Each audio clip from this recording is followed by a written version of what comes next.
Hi guys, I wanted to do the controversial parenting tag. I thought I had done this before, but I was looking through my videos and I couldn't find it. So I'm going to do the controversial parenting tag. So, it's just like topics and I give you my opinion. So, first topic is pro-life or pro-choice.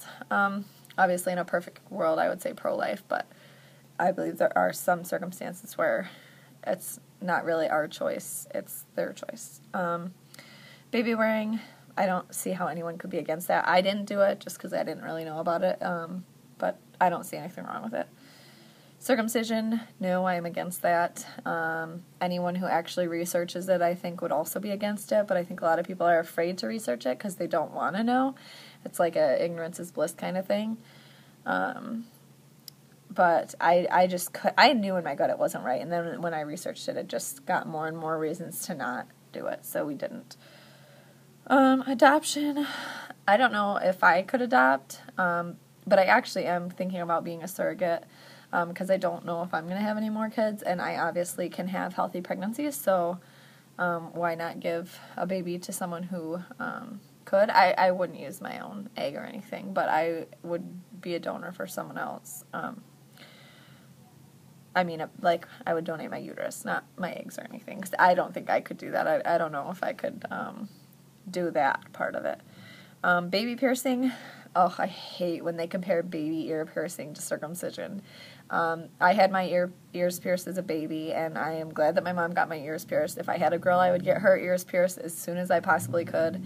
I see nothing wrong with that. It's not the same as the circumcision. I mean, you're cutting off 20,000 feet of nerves, so there's a big difference.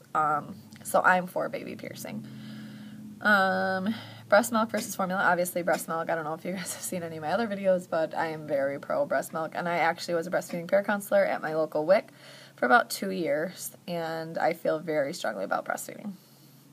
Spanking. I don't spank. That's that. Co-sleeping, I'm fine with co-sleeping. I just haven't been able to do it. Nathan's a really terrible sleeper, and he won't sleep with other people.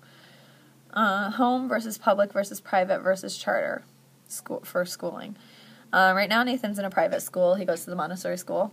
But once we move to Florida, I'm going to be homeschooling because the school there is just unreal expensive for the Montessori. I used to have faith in charter schools, but we just got one around here recently, and I have been in contact with them and asking them questions, and they're not very knowledgeable when it comes to things like Common Core.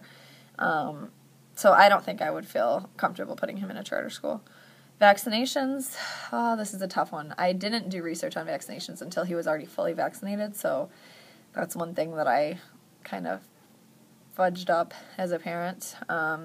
It's annoying because I researched everything else, circumcision and breastfeeding and food, and, everything else was researched except for that. And it just makes me, frustrated. I feel guilty about it all the time. If I had researched it, I probably wouldn't have done it how I did, because he was on the regular schedule. He did, he's all up to date right now. So it's tough. I'm definitely against the flu shot. I have never gotten a flu shot, and he's never gotten a flu shot. I would never get him a flu shot. I'm against the chickenpox vaccine, but of course, I was not aware that they were giving him that when they did. So he did get that vaccine, and I'm very angry about that as well.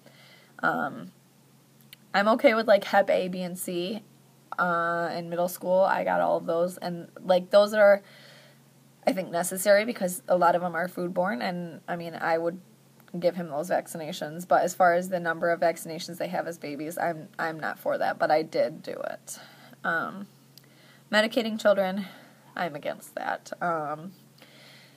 Last winter, Nathan was quite sick, and so was I, and we went to the hospital because I thought I had strep, and we brought him because I was worried he would have gotten strep from me, and we didn't think anything was really wrong with him. We were just being preventative, and they said, oh, well, we think he has pneumonia. So she gave him an antibiotic, and he took 1 dose there, and I gave him 1 dose at home. But I asked my friend's dad, who's a doctor, and who reads x-rays, so he's a radiologist, to look at it, and he, of course, had no pneumonia, so I stopped. So I don't even like antibiotics or anything, and he's going to be 5, and he's only had that 2 doses, and he won't have another one unless absolutely necessary. Cloth versus disposable. I used both. I'm more for cloth, but we couldn't afford it in the beginning, so we had to use disposable. Cry it out method, we did try it one night, and then I couldn't do it. Like, it was just too much. So, yeah. So, thank you guys for watching. Bye.